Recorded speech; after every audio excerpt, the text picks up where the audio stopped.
concejal de Quilpué, y rápidamente entramos con este mismo tema, quizás con uno de los hombres que más conoce técnicamente nuestra región, ex candidato a la gobernación regional. Me dicen que va a ser futuro diputado. Manuel Millones, amigo de la casa.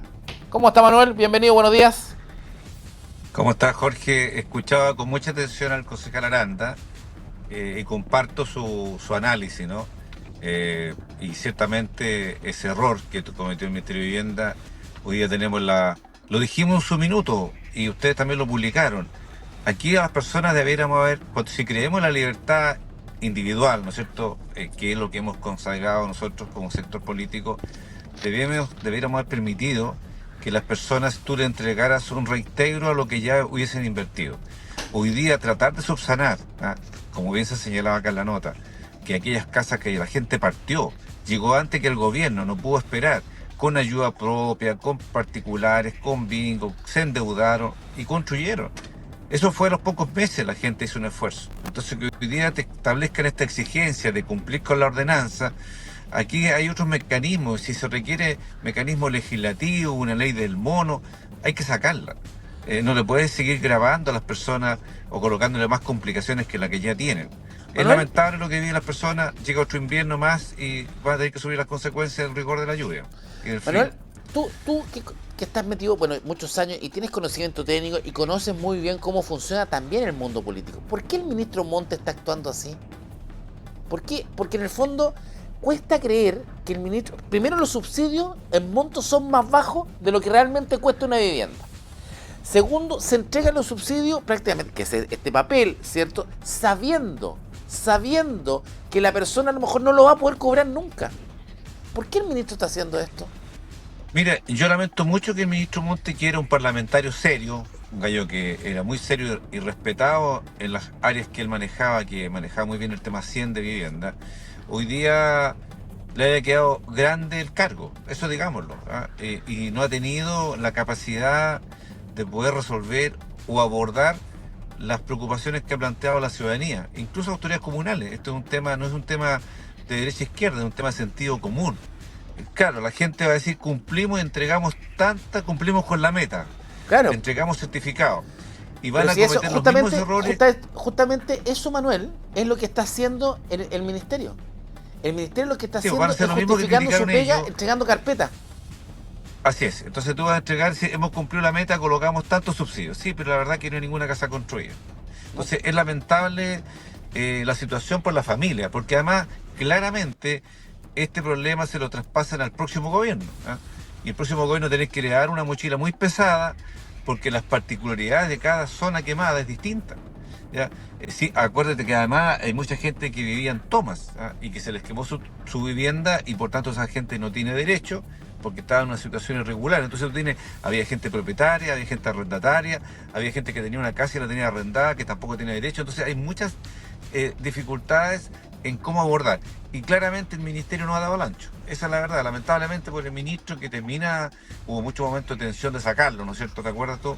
Y por su estatura política el gobierno no se atrevió a moverlo. Pero a esta altura es más caótico sacarlo.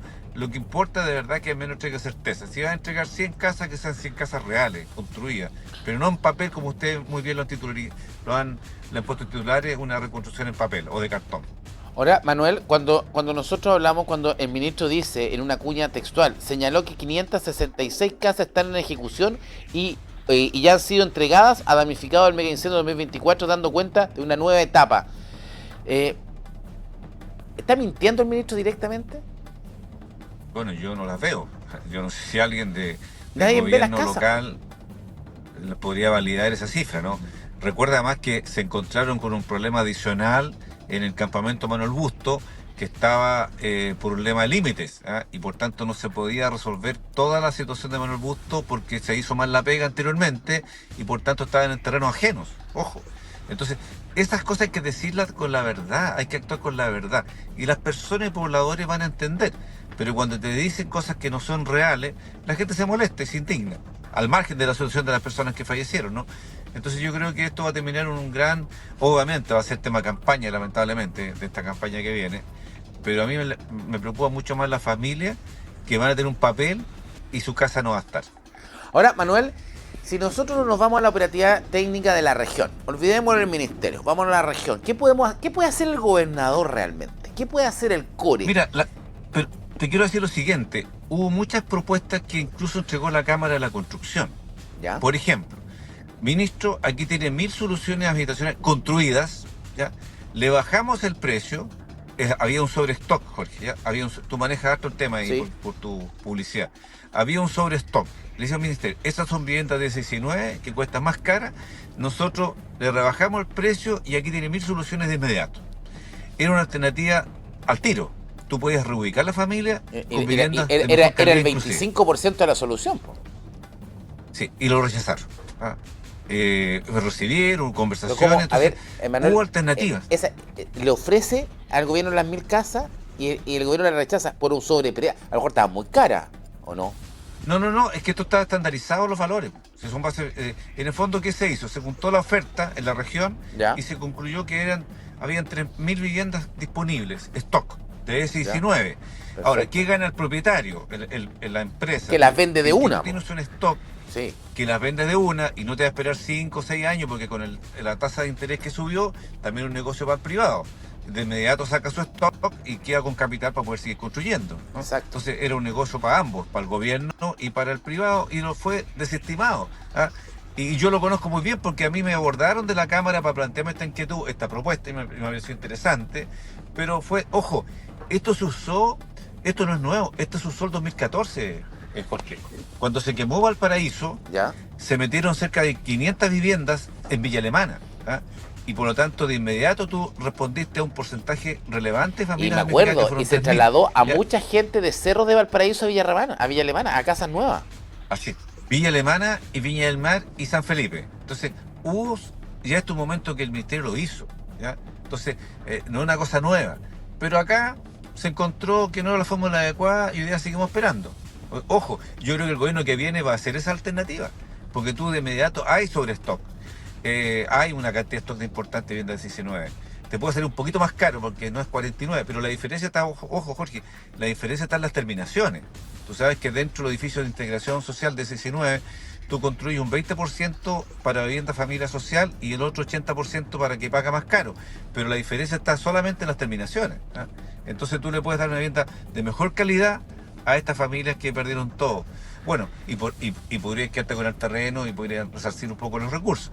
Pero bueno, dicho eso podría ser una solución para la gente, en este caso, del Olivar, que eran viviendas más sólidas, ¿no es cierto? Entonces, bueno, pero en concreto vamos a tener que buscar soluciones por esa vía, si no, bajo esta mecánica, con la burocracia del serbio, con los cambios de directores y con lo que ha ocurrido en el serbio, va a ser muy difícil que se le responda en un corto plazo a la familia.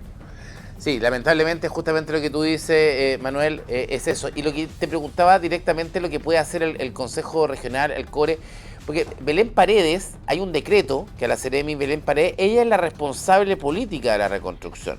El serbio está descabezado, o sea, la subrogante que renuncia, Sí, que pero se mira, va.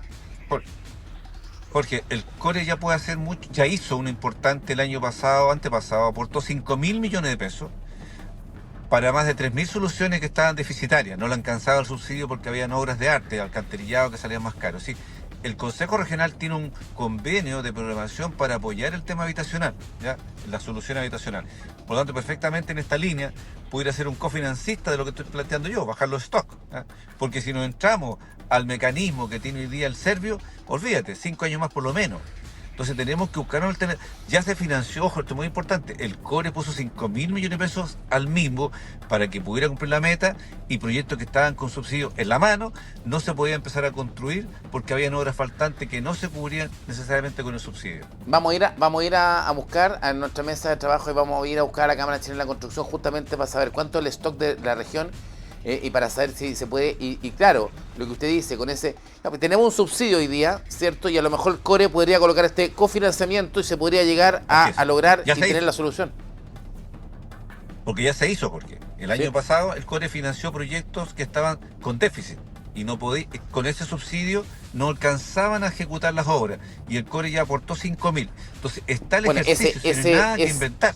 Eso del CORE también se da por otro punto, Manuel, porque no olvidemos que esta cuestión del papel, del subsidio, de la reconstrucción de papel, que que parece que al ministerio le molesta tanto y que nosotros tratamos de exponerlo brutalmente como la reconstrucción de papel, es algo que no se viene repitiendo ahora. Recuerda que muchos seremi de este gobierno y del gobierno anterior también, ¿cierto?, decían, hemos cumplido la meta, hemos entregado tantos subsidios, pero era un papel y muchas veces se entregaba el subsidio 2 años atrás, la casa subía de valor, sobre todo post pandemia, y ahí tuvo que salir el gobierno regional a poner los diferenciales, porque si no, esos subsidios también hubiesen sido de papel. Ahí se creó, ¿no?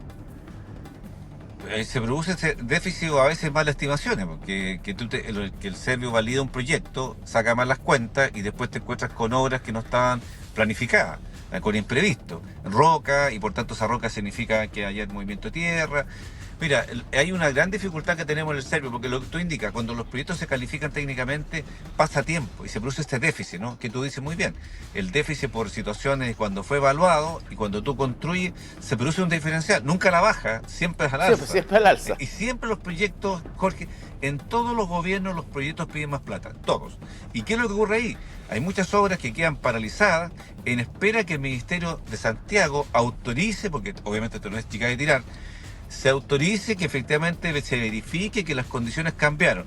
Y ahí tienes muchos proyectos suspendidos, paralizados. Jorge, te agrego más. En el caso del Olivar, hay 4 torres que están paralizadas porque se encontraron bellotas, están construidas en obra gruesa. Y ahí podrían de inmediato otorgar 100 soluciones al tiro. Tampoco se ha abordado y están 4 torres terminadas, de 12, pero en 4, y que perfectamente se pudieran avanzar en terminarla y entregarle a 100 familias que vivan en el sector olivar. Entonces, hay soluciones. Lo que falta es creatividad y mayor energía, pero yo espero que esto se pueda abordar ya en el próximo gobierno.